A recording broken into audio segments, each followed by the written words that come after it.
Transcription number 9. Be ready? Start. Sir, the budget has been variously described and criticized as one that increases the burden of the common man, one which gives concession to the rich and encourages foreign investment. I agree, sir, that it is all this and much more, but it certainly is not a highwayman's budget. To my mind, sir, the budget is sincere, conscientious, and at the same time, it is a bold effort on the part of the finance minister who is charged with heavy responsibility of finding resources for the 10th 5-year plan. This plan, to my mind, sir, is not at all ambitious in view of our needs. It may be looked upon as a rather heavy demand, but looking to our needs, it is not very ambitious, sir. The fact that even the considerations of the coming general elections could not deflect the finance minister from the course which seemed to him necessary and proper should earn the him appreciation of every right thinking man. The common man's interest, as I said, is nearer to our hearts than perhaps some others can claim, or at least it is equally nearer to us. And yet, there come times in a nation's history when it becomes necessary for the people to postpone the fruits of their labor and enterprise to secure the future. Here also, sir, opinions may differ according to the Communist Party. Such a time exhorting people, the common people, to contribute their full might to the for effort. According to us, however, sir, we are passing through such a time at the present moment, and I have no doubt that the common people appreciate this position and will willingly tighten their belts, contribute their full might, and will surely return the Congress to power, having full confidence in the future and looking to a future where their posterity will be assured of the far better social and economic order. Who, sir, does not sympathize with the difficulties of the common man? As a matter of fact, most of us come from that class,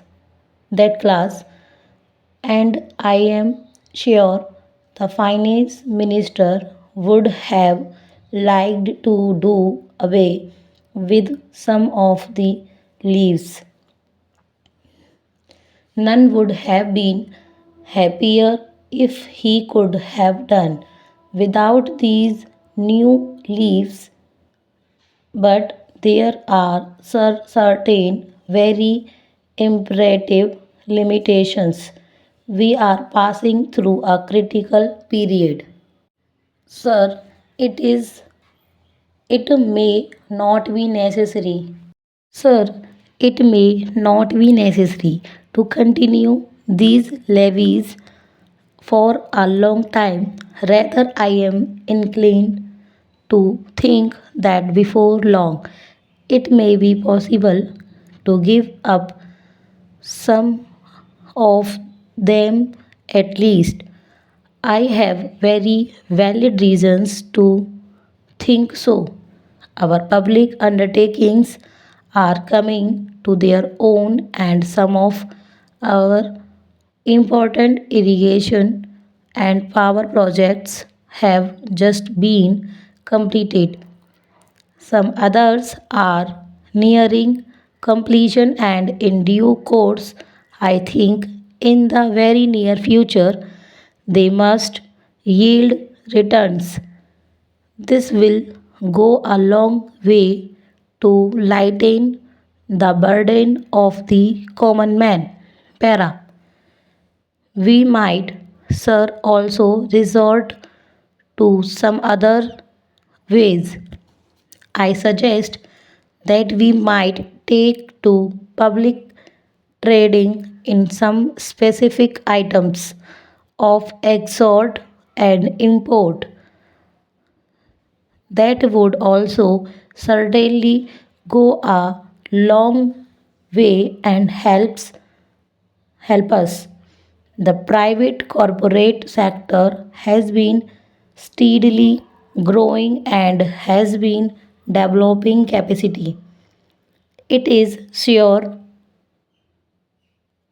to benefit from all these present concessions and develop greater capacity.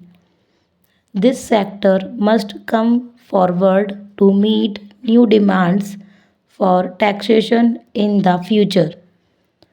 I agree that so far as indirect taxation is concerned, it has reached the saturation point. But the corporate sector, growing as it is in strength, in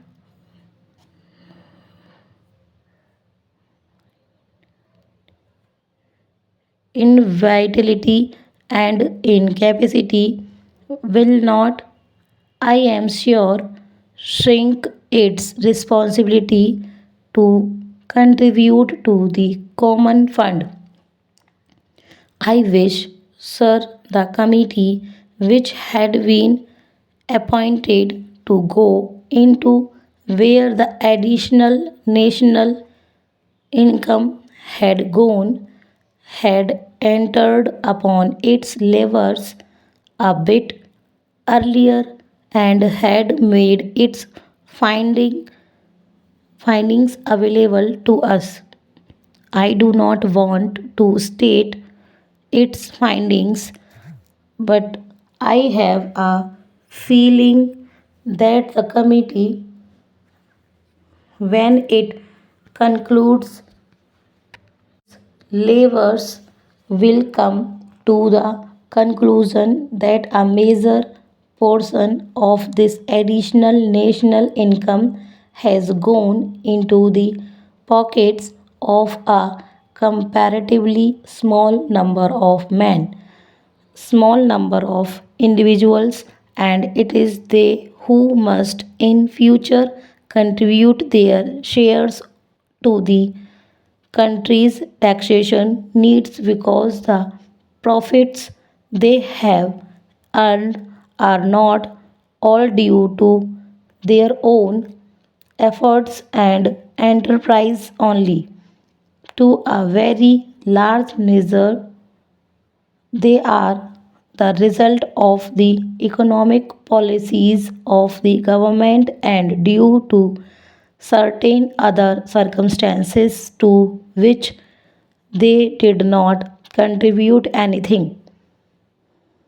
Therefore, there is ample justification for the two taxes to capital gains tax and the excess profits tax.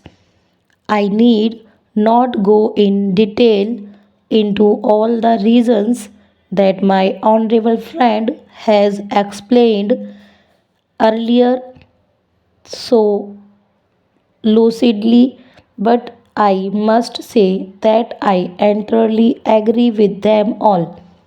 Having said this, I would like to say a few words about allocations which have been made to the various ministries in the budget. Stop. ये हैं आपके 840 words.